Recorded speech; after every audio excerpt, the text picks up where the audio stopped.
اور فرمائے جس کے کو اللہ کی معرفت نہ ہو اس کی مثال کیا دی؟ فرمائے ایک دیہاتی تھا اور ایک شہری تھا، دونوں کی دوستی لگ گئی۔ آپ لوگ جانتے ہیں کہ دیہات کے لوگ جو دکاندار ہوتے ہیں وہ شہر میں ہر دوسرے تیسرے دن جاتے ہیں، وہاں سے خریداری کر کے لاتے ہیں، اور کبھی وہاں پر شہر میں جا کر کے ان کو وہاں رات کو رہنا بھی پڑتا ہے۔ تو وہ جو شہری دوست تھا وہ صبح کا کھانا بھی ان کو کھلاتا، اور جب ٹھہر جاتا تو رات کو بستر، چارپائی اور کھانا، اور ہمیشہ کے لیے یہ دیہاتی اس شہری سے کہتا کہ بھائی میں اکثر تیرے پاس کھانا کھاتا ہوں، رات ٹھہرتا ہوں، آپ کبھی ہمارے ہاں بھی تشریف لائیے، دیہات کا چکر لگائے۔ انہوں نے کہا دیکھو ہمارا آپ کی دوستی اللہ کے لیے ہے، یہ نہیں کہ آپ کھلائیں گے تو میں کھلاؤں گا۔ 18 سال گزر گئے۔ کتنے؟ 18 سال۔ یہ شہری اس دیہاتی کو کھلا رہے، پلا رہے، رات کا بستر سب کچھ دے رہے۔ ایک دن جو شہری دوست تھا وہ اداس ہوا، پریشانی، انسان ہے، حالات آتے ہیں، اب سوچ رہے کہ میرے پریشانی دور ہو جائے، میرا ذہن سے پریشانی نکل جائے، کیا کروں؟ تو ذہن میں ہے کہ چلو وہ جو آپ کا دیہاتی دوست ہے ان کے ہاں چلے جاتے ہیں، ان سے باتیں کریں گے تو ہمارا ذہن ایک طرف ہو جائے گا، تو یہ غم پریشانی ختم ہو جائے گی۔ تو ایک چھوٹے بیٹے کو بھی ساتھ لے کر، معلوم تو تھا کہ فلاں بستی میں رہتے ہیں اور فلاں جانے کا طریقہ وہی ہے، فلاں گاڑی ہے، فلاں راستہ ہے۔ آج کل بستیوں میں صبح ایک بس آ جاتی ہے، شام کو واپس جاتی ہے، اس کے بعد پھر کوئی سواری نہیں ملتی۔ چنانچہ ان کے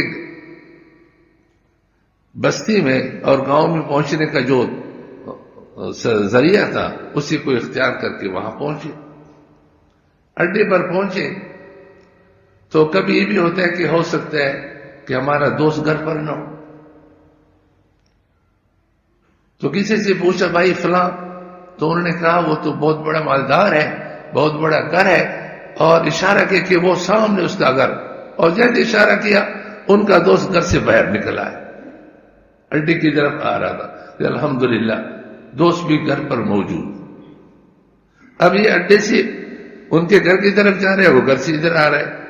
جب ملاقات ہوئی تو السلام علیکم ورحمۃ اللہ وبرکاتہ، شہری نے کہا، اس نے کہا وعلیکم السلام ورحمۃ اللہ وبرکاتہ، سلام کا جواب دیا اور آرام سے جا رہے۔ اس نے کہا بھائی میں آپ کا دوست ہوں۔ کون سے دوست ہوں؟ وہ شہری جو، اس نے کہا میں تو صبح کھا لیتا ہوں تو شام کو یاد ہی نہیں رہتا میں نے کیا کھایا، شام کو کھاتا ہوں صبح مجھے یاد نہیں، میں تو آپ کو نہیں جانتا۔ اب اس نے کہا جس کو 18 سال کے لیے وہ نہیں جانتا، اس کا یہ حال ہے، دوسروں کو یہ حال ہے۔ سردی کے دن ہے، ہلکی ہلکی بارش بھی ہو رہی، بوندا باندی بھی ہے۔ اس نے کہا چلو آپ نہیں جانتے، آپ واپس جانے کا کوئی راستہ نہیں، رات ٹھہرا سکتے ہو؟ اس نے کہا آج رات میرا جو ریوڑ ہے اس کا چوکیدار نہیں ہے، اگر آپ اس کی چوکیداری کر سکتے ہو تو آپ کی بچی کو چارپائی مل سکتی، بستر تو نہیں ہوتا، چارپائی ہو۔ اس نے کہا کہ جس کو 18 سال کھلایا ہے اس کا یہ ہے، تو چلو بچے کو تو چارپائی مل جائے گی کمرے کے اندر، کسی اور کے پاس جائیں گے وہ تو بارش کے اندر میرے بچے کو باندھ لے گا۔ چنانچہ ان کو تیر اور کمان پکڑا دیا کہ یہ ریوڑ ہے اور رات کو آپ نے چوکیداری کرنی ہے کہ کوئی بھیڑیا نہ آئے، کوئی گیدڑ میدڑ نہ آئے، اور بچے کو چارپائی دی۔ اب وہ چارپائی ہو، بستر نہ ہو، کمبل نہ ہو تو بیچارے کو کہاں روتا ہے۔ کانا تو ہے ہی نہیں. اب یہ رات کو تیر اور کمان پکڑے ہوئے کھڑا ہے. اس کا ایک گدھا تھا، وہ ریوڑ سے الگ باندھا ہوا تھا. تو گدھے کے سامنے بھی اشارہ ڈالا تھا، ریوڑ کے سامنے بھی اشارہ تھا. گدھے نے اپنا اشارہ ختم کیا تو ریوڑ کے اشارے کی طرف اس نے کوشش کی تو وہ جو رسہ تھا اس کو توڑوا دیا اور ریوڑ کی طرف آ رہے. وہ دیہاتی شہری آدمی نے سمجھا کہ شاید کوئی بھیڑیا ہے، کوئی شیر ہے جو ریوڑ کی طرف آ رہا ہے. چنانچہ اس نے کمان میں تیر ڈال کر کے تیر چلایا اور جیسے چلایا وہ گدھے کو لگ کر گدھا گرا. منہ سے کچھ آواز بھی نکلی تو وہ دیہاتی نیند میں تھا لیکن کوئی درس کی آواز سنی تو جیسے آواز سنی تو گھر سے دوڑتا ہوا کہ آپ نے میرے گدھے کو مارا. اس نے کہا میں نے شیر کو مارے، گدھے کو نہیں مارا. اس نے کہا میں نیند میں گدھے کی آواز سن لیتا ہوں تو پہچان لیتا ہوں کہ میرے گدھے کی آواز ہے، اور اندھیری رات میں اس کے پاؤں کا نشان دیکھتا ہوں تو میں پہچان لیتا ہوں. اس نے کہا شاباش، یہ گدھا تیرے پاس 1 سال 2 سال 5 سال 10 سال، گدھے کی عمر بھی زیادہ نہیں ہوتی، کسی بلوں سے بوجھنا چاہیے.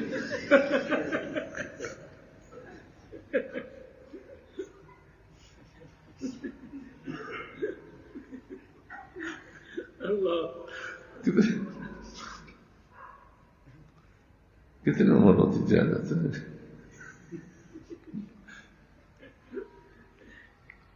اس نے کہا تیرے پاس یہ گدھا 5 سال 10 سال کا ہوگا اور آپ نیند میں اس کی آواز کو پہچان لیتے اور اس کے پاؤں کے نشان دے کر پہچان لیتے، اور میرے ساتھ کتنے سال گزارے؟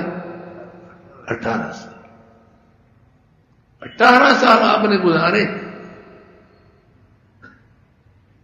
اور آپ نے دن کے اجالے میں میرے چہرے کو دیکھ کر نہیں پہچانا اور بیداری میں میری آواز سن کر کے نہیں پہچانا. معلوم ہوتا ہے نمک حرام ہے. کیا ہے؟ نمک حرام ہے. ایک تیر اس میں ڈال اس کو بھی مار. فرمایا دیکھو ہم اور آپ کو کون دلا رہے ہیں؟ جس کی 20 سال عمر ہے 20 سال سے، جس کی 30 ہے 30 سال، جس کی 50 ہے 50 سال.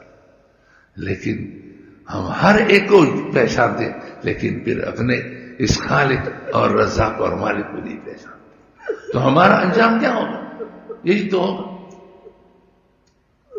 اس دن میں قاری حنیف ملتانی رحمت اللہ کا بیان سن رہا تھا.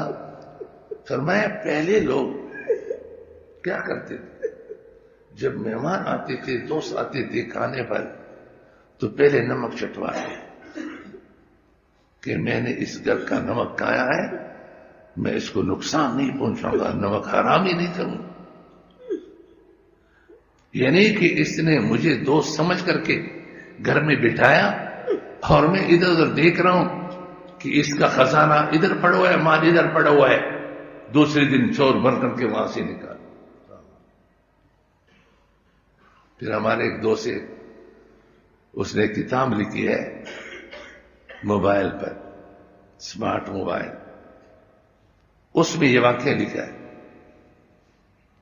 کہ ایک دن اس نے فون اٹھایا بیوی کا تو کوئی مرد بات کر رہے. تو کون ہے؟ کیسے؟ کہتے تو کون ہے؟ اس نے کہا میں اس گھر کا آدمی ہوں.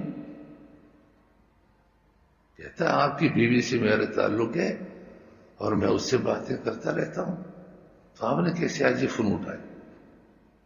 وہ بڑا پریشان ہوا کہ میرے اس سے 2-3 بچے بھی ہیں، اب طلاق دوں یا نہ دوں، کیا کروں؟ تو ان کا ایک دوست تھا جو اکثر گھر کو لاتا کھلاتا پلاتا، اس سے مشورہ کیا. اس نے کہا ایسی بیوی کو فوراً طلاق دو. آپ نے اس بیوی کو رکھا ہی کیوں؟ لیکن یہ سمجھدار تھا کہ مجھے جلد بازی نہیں کرنا چاہیے. اس نمبر کو لکھ لیا کہ یہ نمبر ہے کس کا؟ تو چلتے چلتے پتہ چلا اسی دوست کا ہے جس کو کھانا کھلا. تو یہ کہانی حنیفہ بتانے سے ابن بتایا کہ پہلے لوگ جو نمک چٹواتے تھے اس لیے کہ نمک حرام ہی نہ کرے. آج ہی دوست بنا کر کھلائیں اور پردہ تو ہے ہی نہیں. اللہ معاف فرمائے. اس کو تو ہم دیکھتے ہیں کہ شریعت کا حکم کیا ہے. کیا تھا ہماری دوستی اتنی پکی ہے کہ آپس میں ایک دوسرے سے پردہ بھی نہیں. وہ بھی ہمارے گھر میں آتا ہے, ہمارے بیوی کا اس سے پردہ نہیں, وہ بھی نہیں آتا. اور انجام اس کا کیا نکلا؟ یہ اس کا انجام نکلا کہ اس نے یہ کی.